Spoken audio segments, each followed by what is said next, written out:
Muy buenas noches, amigos, buenas noches a todos. Estamos un día más en el programa de Antonio Te Responde, ya sabéis, este espacio que intentamos pues llevaros siempre temas de interés, tanto para todos los cuerpos del ser humano, el físico, el mental, el emocional y el energético. Hoy tenemos el enorme placer de presentar de nuevo a Francisco, al neuropsicólogo Francisco de Roja. Buenas noches, doctor. Buenas tardes para ti allá en México. Buenas tardes, ¿cómo estás? Buenas tardes, ¿cómo estás, Antonio? Buenas tardes a Maravillosamente todo tu bien público. y encantado de verte de nuevo. Ya sabéis que este espacio, amigos, se graba y se podrá, bueno, pues ver cuando se quiera, ¿no? Se podrá ver en YouTube. Bueno, hay un tema que me encantaría esta noche, tal y como quedamos, vamos a ver el del duelo y de las diferentes clases del duelo. Antes de nada, explícanos qué es el duelo. El duelo es una experiencia totalmente natural que todo ser humano tarde o temprano va a pasar, porque el duelo es la pérdida de algo, llámese persona, animal o cosa, porque puede haber duelo por una ruptura de pareja, puede haber duelo por la pérdida de un ser querido, puede haber duelo por la pérdida de algo material, como el trabajo. Entonces el duelo en sí es una experiencia vivencial que nos lleva justamente a esto que termino yo perdiendo y que me genera mucho dolor, mucho sufrimiento. Doctor, hay muchas clases de duelo, ¿eh? Entonces, pero me encantaría que hicieras una breve descripción de cada uno de los duelos que existen, porque hay un súper mogollón de duelos, ¿no? El duelo por enfermedad personal, el duelo por la enfermedad de un ser querido, el duelo por una mascota, el duelo por la muerte de un ser, de un ser querido, la muerte o no del padre o de un hijo. O sea, hay tantísimas clases de duelos que realmente, pero ¿hay algún lazo en común que englobe todos los duelos? Sí, a ver, a nivel cerebral no podríamos hablar de muchas clases de duelo. A nivel cerebral, las estructuras que están implicadas, por ejemplo, podemos hablar principalmente de la amígdala cerebral, que es esta estructura que procesa la emoción, y del giro del cíngulo. El giro del cíngulo es una estructura que prácticamente conecta la parte posterior con la anterior y llega a interconectar varios lóbulos. El giro del cíngulo, justamente ahí es donde se procesa el dolor. ¿Sí? Las neuronas que están ahí interpretan, le dan significado junto con la corteza prefrontal ventromedial. La corteza prefrontal ventromedial es la que genera esta parte de sentido, junto con el giro del cíngulo es la que en un punto nos permite entender y comprender el fenómeno que se está viviendo. Entonces, cuando nosotros sentimos dolor emocional, ese dolor viene de tu giro del cíngulo, de esas neuronas que están accionándose ante la activación de la amígdala cerebral que está procesando una emoción. También participa el hipocampo, que tiene que ver con la memoria. El hipocampo con la amígdala cerebral es donde encontramos la memoria emocional. Entonces, estas estructuras, corteza prefrontal, giro del cíngulo, amígdala cerebral, hipocampo, y bueno, y luego viene la conexión también que tiene el hipotálamo, que prácticamente es el que se encarga de activar toda la secreción hormonal para que se active el sistema nervioso autónomo, ¿no? Vamos a decir, la parte de la alteración en el ritmo cardíaco, la respiración, oxigenar los músculos, porque el duelo es un estado de alerta. El duelo tiene que ver con la supervivencia y la adaptación. Es un mecanismo que permite al ser humano como especie poder conectar y desarrollar mecanismos de empatía, y aquí es donde se conecta con la resiliencia. O sea, es un proceso, el duelo, en el cual uno llega a este contacto de adaptarse justamente a la pérdida. En este aspecto sería más o menos lo que vemos en el funcionamiento cerebral. A nivel de estructura, no sé si ahí tengas Y alguna bueno, pregunta. o sea, realmente te iba a preguntar sobre eso porque según tengo, corrígeme si me equivoco porque como yo siempre digo, yo no soy experto en nada, ¿no?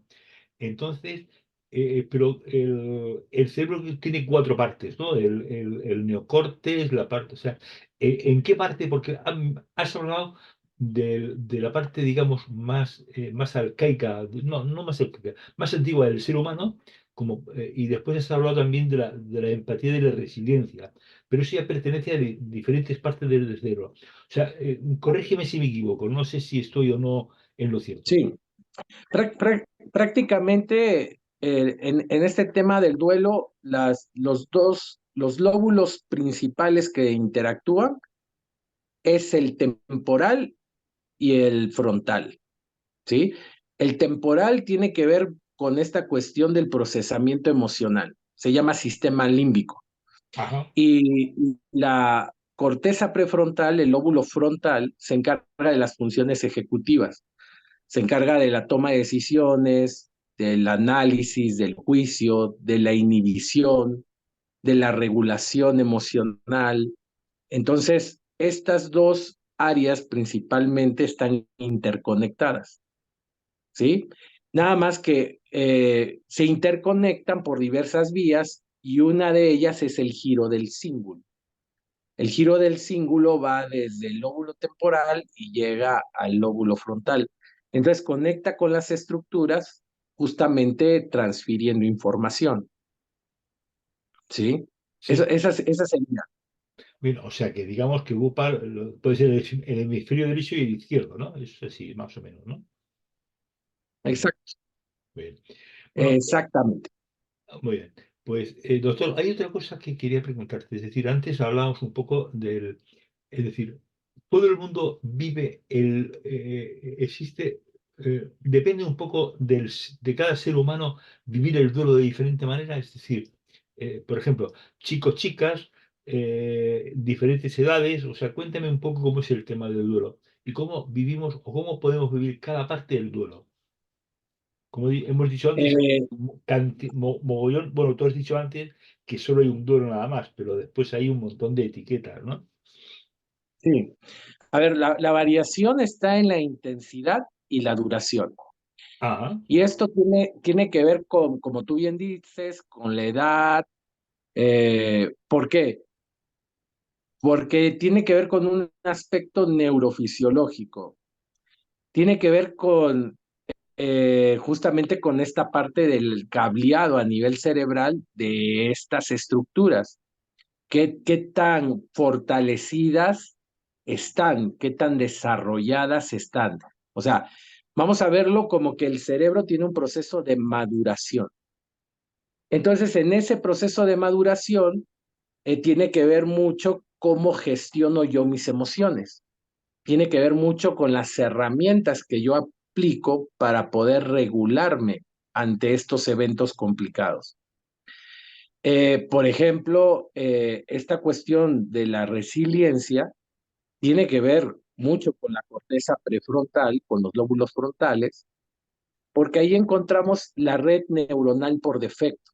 Esta red se activa cuando no estamos haciendo ninguna tarea enfocada, vamos a decir, en donde empleamos la atención selectiva hacia algo externo.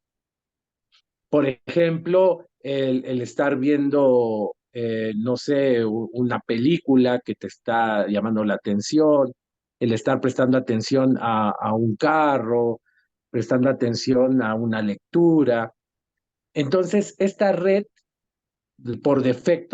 neuronal por defecto, se activan los procesos de introspección, Cuando uno hace este acto reflexivo, que empieza a recordar, analizar, justamente se activa en esos momentos en donde hay ese proceso de negociación, porque hay una etapa del duelo que es la negociación, en donde tratamos de encontrar una alternativa, una salida, ¿sí? Ah, vale. Pero, bueno, es que, insisto, yo no entiendo de casi nada, ¿no?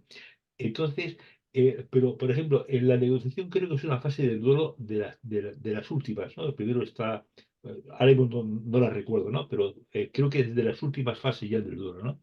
Es decir, eh, el cabreo puede ser el enfado, puede ser después la sorpresa, puede después la aceptación, la negación, la negociación, también son fases. No sé si Ok, lo estoy diciendo por orden porque bueno, no lo sé, ¿no? sí. Según la psiquiatra Elizabeth Kubler-Ross, Ah, maravilloso. da, da un planteamiento Sí, así es, acerca sí. justamente de las fases del duelo. Es el referente que se toma Ujú. para esta cuestión desde la tanatología. Es el principal referente. Entonces te dice que hay 5 fases, pero estas fases no son lineales. Esto quiere decir de que podemos estar en una, o sea, puede presentarse primero, por ejemplo, la ira, y luego se presenta la negación, o puede presentarse la negación y luego viene la ira, o de repente de ahí te brincas vamos a decir, de la fase de la negociación, te pasas a la fase de la ira, o regresas a la negación. Ok, Eso vale, quiere vale, decir que no es lineal. vale, Ahora, vale. las fases son, comienza con la negación, vamos a decir, partiendo de un orden, pero bueno, no se sigue un orden. Es la negociación, la ira, la depresión, la negociación y la aceptación. Entonces es negación, depresión, ira, negociación y aceptación. La que sí llega al último es la aceptación, ¿no? La aceptación es esta etapa en la cual la persona llega justamente a ese proceso de adaptarse a la nueva realidad, aceptar la nueva realidad. Es un fenómeno de flexibilidad cognitiva, ¿sí? Entonces, esa es la última etapa. Esa sí es a la que se tiene que llegar, pero antes de eso, la Son negación, las la fases. depresión, la ira pueden estar brincándose.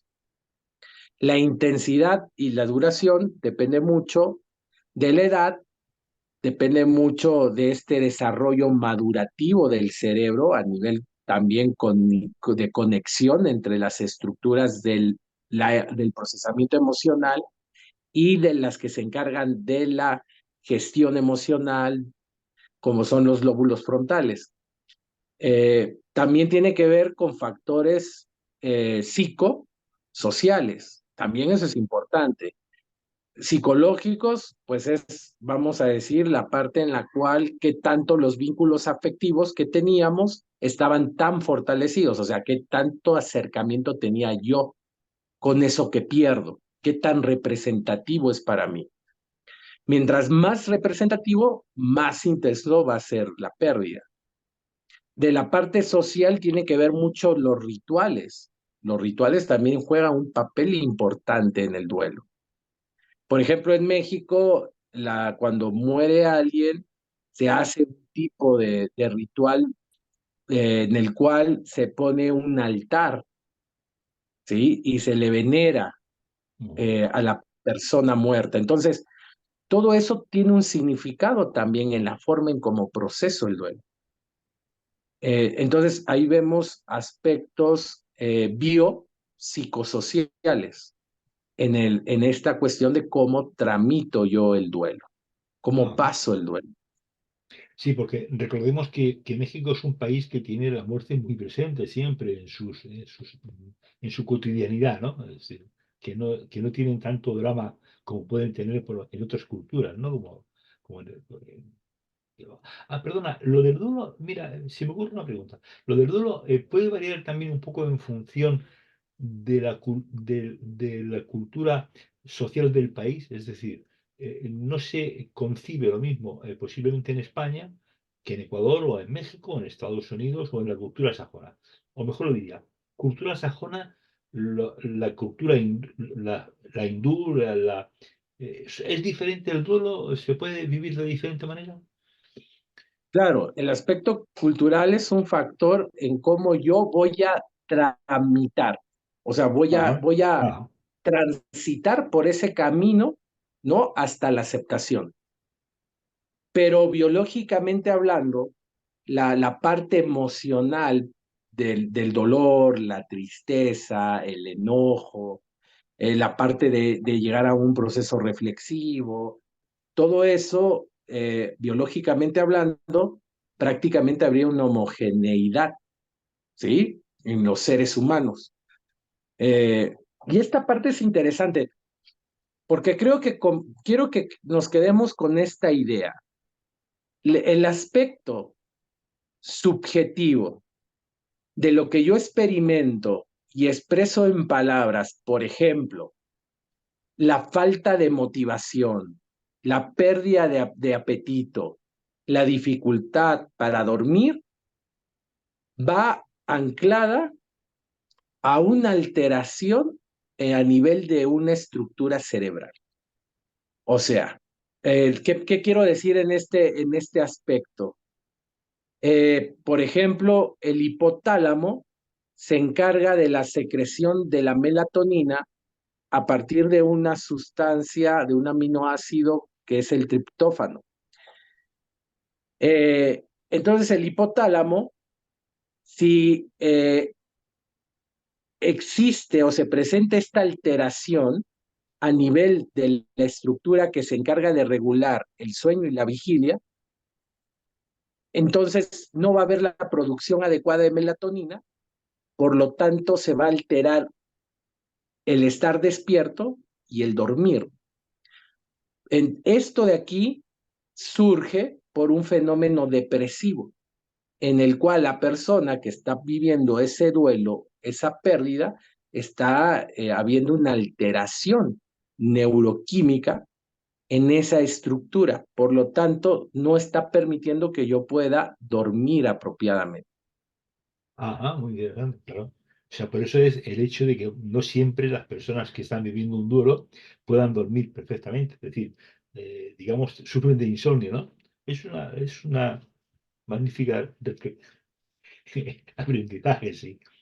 Oye, doctor, antes me ha notado una pregunta, pero bueno, me has contestado un poco en parte, pero me has contestado, la has respondido antes de que te la formulara. Una mayor conexión interior con uno mismo facilita un poco vivir el duelo de una manera mucho eh, no es placentera o menos dramática, si quieres, ¿no?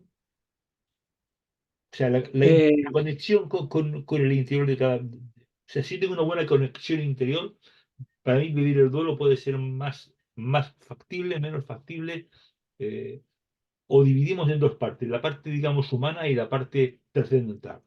Cuéntame. es que, es que aquí existe un fenómeno particular. Ajá. A- En este tipo de pérdidas como el duelo, encontramos, encontramos un grado de placer a través del sufrimiento, ¿sí? Para poderlo entender esta parte, tenemos que un poquito de enfocarlo de repente desde una mirada psicoanalítica. El duelo desde una mirada psicoanalítica tiene una base económica y hasta cierto punto dice esta explicación de que el sufrimiento que yo experimento en el duelo proviene de un narcisismo. ¿Qué quiere decir esto? Cuando, cuando la energía psíquica, ¿sí? La parte que me mueve a mí a la acción, hay una parte de esa energía que yo pongo en el otro. Cuando viene la pérdida, esa energía que yo pongo en el otro se queda atrapada ahí. Entonces yo tengo un desbalance. Ese desbalance se traduce justamente en pérdida de interés, de motivación, dormir mucho, dejar de comer, alteraciones emocionales, porque parte de mí deposito en el otro, Ajá. ¿ok? Entonces, eso que pongo en el otro está perdido y tengo que hacer que regrese nuevamente a mí. Pero es para que vuelva a retornar hacia mí esa energía, eso que puse en el otro, tengo que llegar a la aceptación, ¿sí? Ahora, entonces el sufrimiento que yo experimento es porque estoy en desequilibrio de mí mismo. Entonces, esta parte que yo tengo, que esta mirada narcisista en el sentido de que yo soy la fuente y que viene un desequilibrio, es lo que me lleva a ese dolor, a ese sufrimiento. Cuando yo recupero eso a través de llegar a la aceptación de la realidad, entonces vuelvo a sentirme bien, ¿no? Vuelvo a sentirme completo. Ahora, en ese duelo, en eso que se queda en el otro, ¿sí? Yo experimento una angustia. Hay una angustia en el sentido de que algo entregué y no está en mí, se ha quedado atrapado. Entonces, esa angustia, en ese solventar para llegar a la aceptación, hay un goce, hay un placer en el regreso de esa energía hacia mí. Entonces, ahí es donde entra justamente el término resiliencia. La resiliencia es justamente esta capacidad que yo encuentro para poder encontrar un placer dentro del conflicto o dentro de ese dolor. Porque, claro, la resiliencia no habla de placer, habla de esa capacidad para encontrar algo positivo que me ayude en ese crecimiento. Entonces hay una lección, un aprendizaje a partir de ese dolor, de ese conflicto, de ese sufrimiento. Pero a nivel cerebral se traduce en placer. Entonces yo encuentro placer en el conflicto, en el duelo, en la pérdida, en ese dolor. ¿Sí? Ese placer se obtiene a partir del retorno de esa energía que regresa nuevamente a mí. O ese placer lo encuentro cuando resuelvo el problema, ¿no? Sería en otras palabras. La perspectiva del dolor que francamente, bueno, más o menos yo lo puedo traducir de alguna manera en que muchas personas, cuando fallecen, las personas que se quedan empiezan a llorar, empiezan a, ay, pobre de mí y tal, ¿no? Y muchas veces, en más de una ocasión, yo he podido, en entrevistas que he hecho, que realmente no está llorando por el que se va, sino por sí mismo, ¿no? Claro, exactamente. Entonces, el retorno de eso perdido me genera placer, ¿sí? Entonces, hay un displacer, pero en ese displacer también hay un placer. Ese sería más el punto, ¿no? Vamos a decirlo. O sea, lo podemos explicar de diferentes formas, pero para poder entender por qué ante un duelo hay un goce, o sea, por qué en el sufrimiento encuentro un goce, sería explicarlo desde este punto, ¿no? Desde de esta visión. Si no, no se entendería.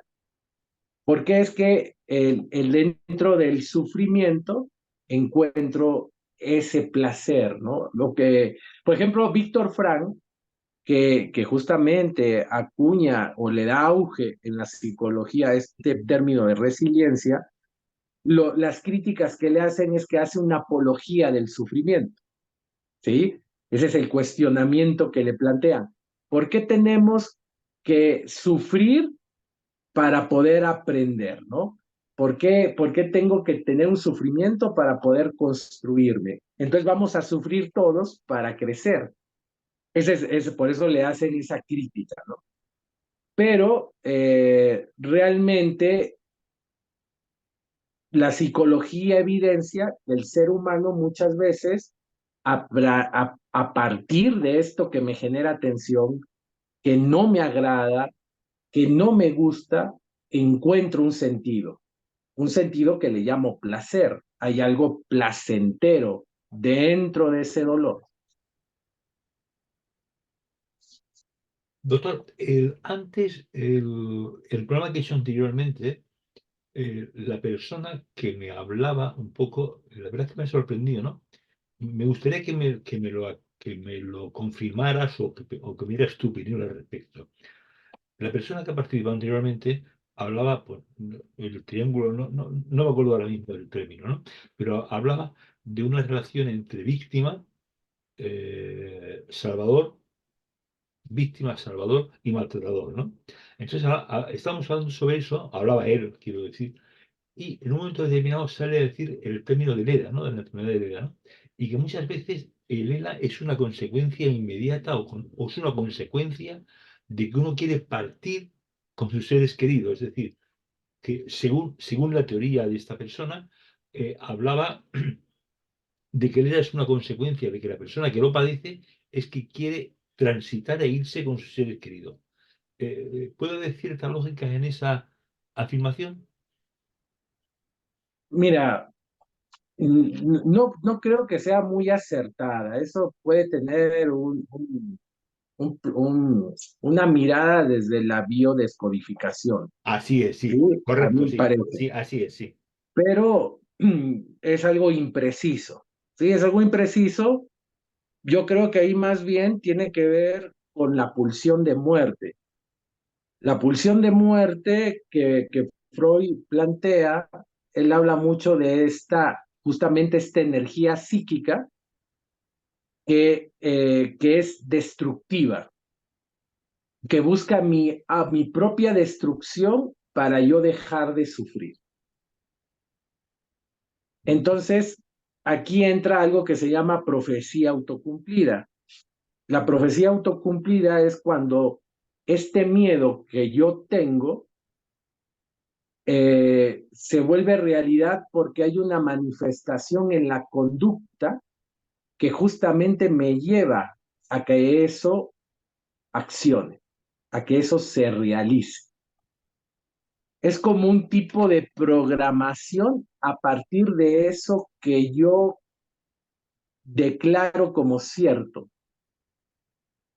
o que anhelo o deseo en eso que no quiero yo realmente ver. Entonces ahí tenemos la base de lo que podría ser la pulsión de muerte. Ahora, en lo que es la biodescodificación, parte de la base en que las emociones tienen un impacto directo a nivel fisiológico. Eso es cierto, pero a nivel fisiológico lo que producen estas emociones con una evaluación negativa es el incremento del cortisol, el cual activa diversas vías y lo que produce es inflamación.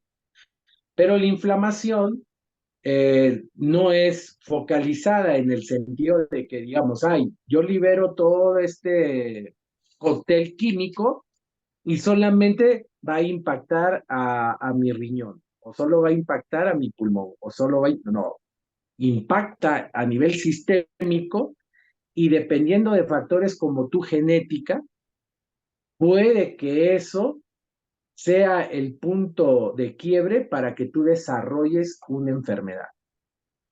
Pero no sabríamos qué enfermedad, ¿verdad? No podríamos hacer una conexión tan precisa.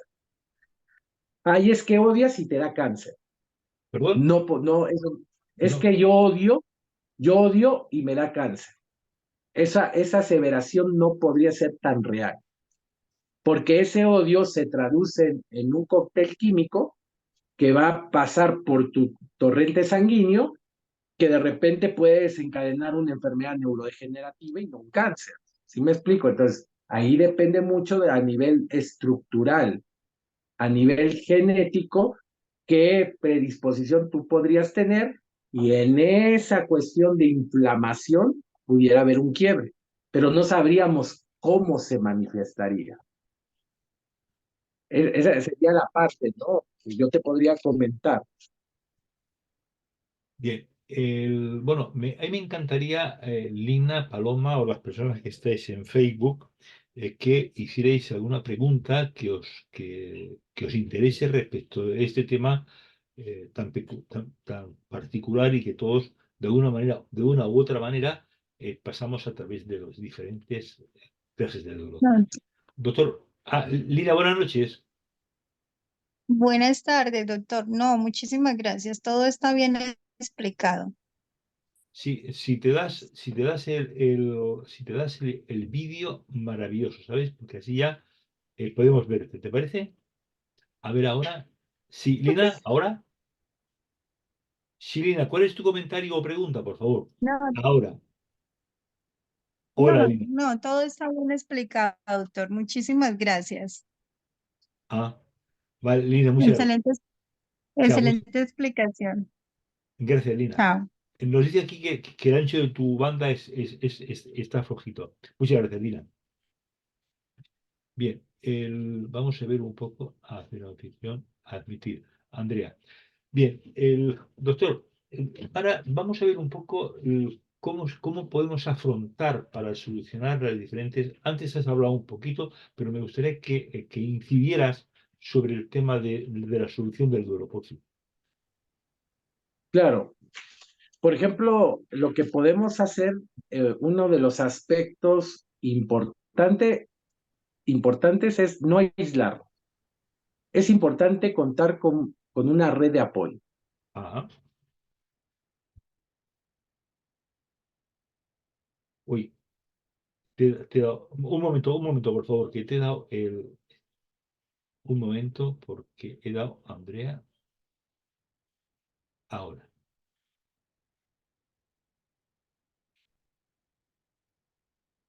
¿Ya me escuchan? Sí, ahora sí te escucho, sí, muchas gracias. Ok.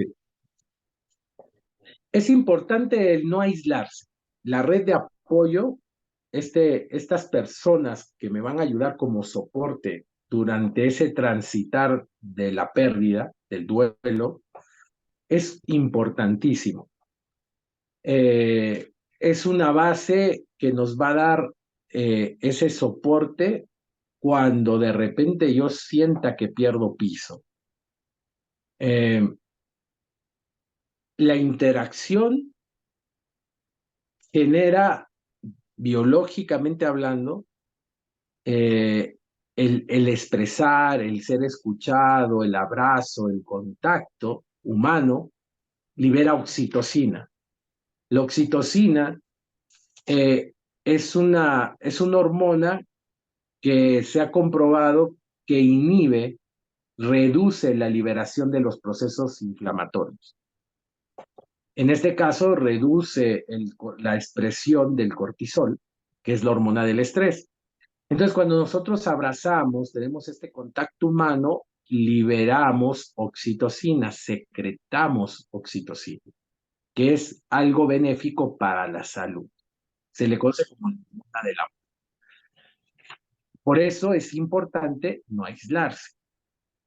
¿Qué otra cosa debemos de tomar en cuenta?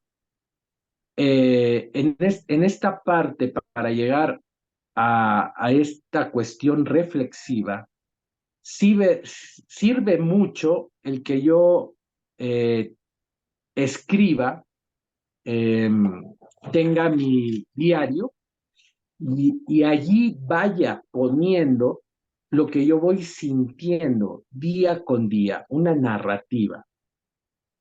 Eso ayuda mucho a ir tomando conciencia de la realidad. También podría ser una carta. Eso también ayuda mucho. También podríamos usar la silla vacía. Es pararte frente a una silla, imaginarte a esa persona que ya no está contigo, sea por una ruptura, por una muerte, y que tú empieces a expresar como si estuvieras hablando con él lo que tú estás sintiendo. Eso también es otra cosa que podríamos hacer. Luego, los rituales. El llevar a cabo un ritual ayuda también a ese proceso. Por ejemplo, un ritual que sería, escribo la carta, la leo por 7 días y en el día 8 quemo la carta. Eso sería un ritual. Entonces, allí existe una exposición progresiva y controlada justamente de este fenómeno que estamos experimentando por el duelo. Otro aspecto importante también es el pedir ayuda a un profesional. Cuando las cosas nos están rebasando y vamos, en vez de estar saliendo del duelo, estoy teniendo más problemáticas, entonces hay que recurrir al profesional. La otra parte importante es buscar el bienestar físico, el autocuidado. Hay que cuidar la alimentación, hay que cuidar el sueño, hay que cuidar la parte de la actividad física. Entonces, aquí se puede utilizar cierto apoyo con un profesional de la salud. Es importante eso también. La cuestión es no dejar que la persona llegue a una depresión mayor, en donde ya habría que intervenir farmacológicamente y ya con un aspecto ya formal a nivel psicológico. Entonces, a manera preventiva, cuando tú estás en un duelo, es normal que sientas tristeza, es normal que exista un bajón de energía, pero no puedes tú dejar que esto avance. Es el momento de accionar. Entonces hay que tomar estas recomendaciones que les estoy dando. Por ejemplo, cuando estamos en una etapa de duelo donde hay tristeza, tengo que cuidar la alimentación, no puedo comer comida altamente palatable. O sea, la comida altamente palatable es hipercalórica. Comida hipercalórica genera inflamación. Y los estudios demuestran que la base molecular, que es el aminoácido triptófano, cuando hay inflamación por comida hipercalórica, este es degradado en metabolitos como el ácido quinolínico, que genera toxicidad a nivel cerebral, lo cual es un factor relevante para la depresión. Entonces, lo que estoy diciendo es que los factores como la alimentación, cuidar la alimentación, el caminar, como actividad física, el cuidar el sueño, hay que cuidar mucho, respetar la higiene del sueño. Si la persona está muy ansiosa, se le puede dar, por ejemplo, agua de lechuga, muy buena Agua, como perdón, agua ansiolítico, de de lechuga, agua de lechuga, vale. claro. O se puede usar la fitoterapia, por ejemplo, la valeriana, Ah, la pasiflora. Entonces tenemos opciones antes de que realmente aparezca un cuadro más complejo a través de eso que experimento en el duelo. oye, doctor, hay una pregunta que me encantaría que, que me contestaras. Muchas veces familiares, amigos, vecinos de una persona que está pasando por un duelo determinado, muchas veces hablan, por ejemplo, pues no sé, ya encontrarse otro trabajo, bueno, ahora mismo está en el cielo el papá, o si eres joven tendrás más hijos, o no sé, mil y una circunstancias que puedo decir. Muchas veces las personas con nuestra buena fe pensamos que estamos ayudando y en el fondo no sé si es así o no, pero me gustaría que me lo aclararas, por favor. No, cuando hay una pérdida, un duelo, lo que más funciona es el silencio. El silencio es terapéutico. Es decir, aquí estoy si me necesitas. Aquí estoy para ti. ¿Mm? Porque la persona, cuando tú le das estos comentarios para motivarla, alentarla, la persona se va a sentir invalidada, porque va a sentir que tú no estás conectando con lo que ella está sintiendo o con lo que él está sintiendo. Entonces, estas palabras de eh, mi, mi, mi más sentido pésame, te acompaño en tu dolor, son frases estereotipadas Ujú. que no ayudan. Lo mejor es decir, aquí estoy para ti, ¿cómo te puedo ayudar? La persona, si necesita tu ayuda, te lo va a hacer saber. Pero en ese momento lo que necesita la persona es validarse. Eh, Necesita la persona conectar con sus sentimientos.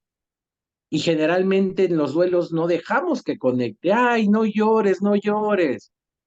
Va a pasar, ya va a pasar. ¿Para qué sufres? Ahí están tus hijos. No, tiene que aprender a conectar con sus emociones, sentirlas. Eso es una parte importante. Tienes que permitirte sentir para poder expresar en palabras eso que tú sientes.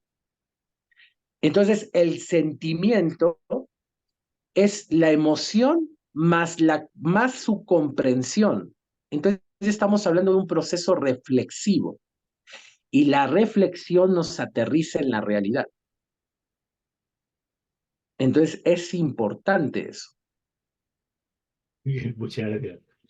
Doctor, ¿alguna cosa más que quieras comentar, por favor? ¿Algo más que consideres oportuno poder transmitir?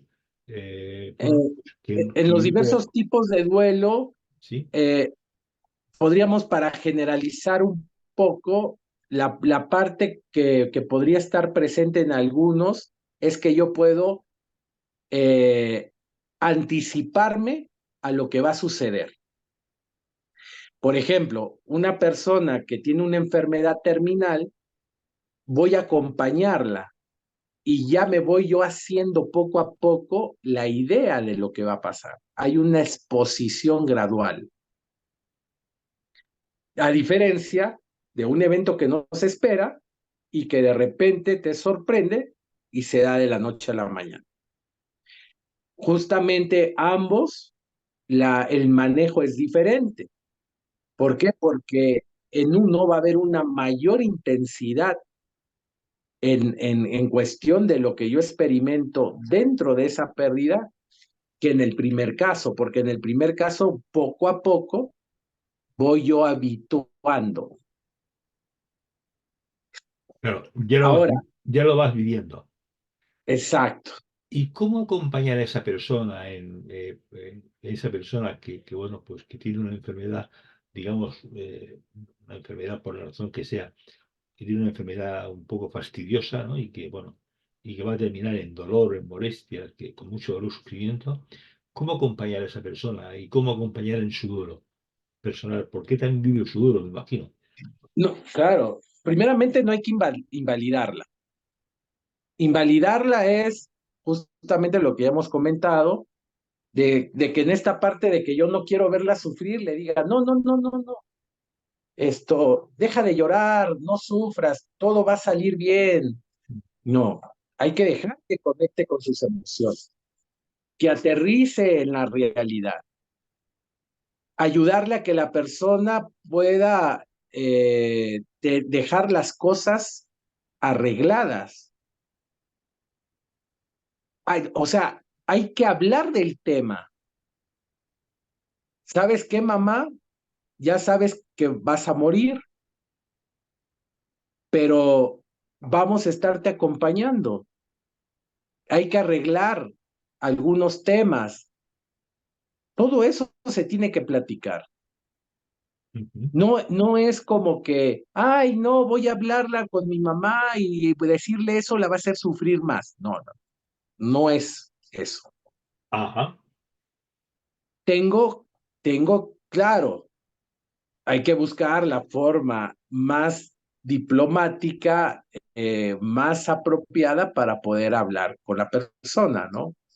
Porque también hay que entender que de repente los vínculos no están bien, de repente hay por ahí temas de que no se han sanado, ¿no? Entonces es complejo en ese aspecto, pero la persona lo que necesita es justamente conectar con su realidad. Eso hace que se valide. Ajá. La validación. Entonces, Es lo importante. la persona que acompaña tiene que ayudarle a que exprese, a que hable, a que conecte. Esa es la red de apoyo. Porque puede ser sentirse que si estás obviando lo que está pasando, se puede sentir mal la persona, ¿no? Exactamente. Entonces, es prácticamente llevarla de la mano para que acepte la muerte, en el caso de la enfermedad, ¿no? Entonces, tiene que llegar a ver que la muerte es una compañera. A veces ese proceso necesita de un profesional, no lo pueden hacer los familiares, por la cuestión que se mueve ahí a nivel emocional. Bueno, de un profesional o ver estos espacios, que también puede ser una solución, ¿no? Porque también se dan Claro. pautas muy elementales, pero se dan pautas también importantes, ¿no? Pues, doctor, muchas gracias por tu amabilidad de compartir con nosotros.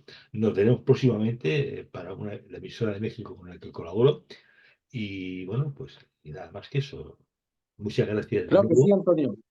Ha sido un auténtico No, placer, como siempre, didáctico, claro, conciso y bueno, y seguro que va a ser útil. Por lo menos para mí lo está siendo. Doctor, muchas gracias. Bueno, gracias, Antonio. quiero agradecer a Paloma su predisposición siempre para estar presente en todas las cosas, que está presente siempre de nosotros, para que estos encuentros se lleven a efecto. Así que, Paloma, muchas gracias por todo. Doctor, recibe un apapacho como Muchísimas gracias a vosotros. vosotros y gracias a ti, Antonio, por darnos este espacio y al doctor por la profesionalidad y lo clarito y entretenido que ha estado y Sí, amena. es cierto, sí. Charla. Bueno, Muchas gracias. chicos, bueno, ya he dicho antes que yo mañana no voy a hacer el programa, con lo cual, bueno, ya volveremos el lunes. Muchas gracias a todos. Gracias. Adiós. Buenas noches. Chao. Buenas noches Gracias, para vosotros Antonio. y, Saludos a y a buen tu mediodía público. para ti, doctor. Chao. Un abrazo. Chao. Adiós, adiós. Hasta luego. Chao.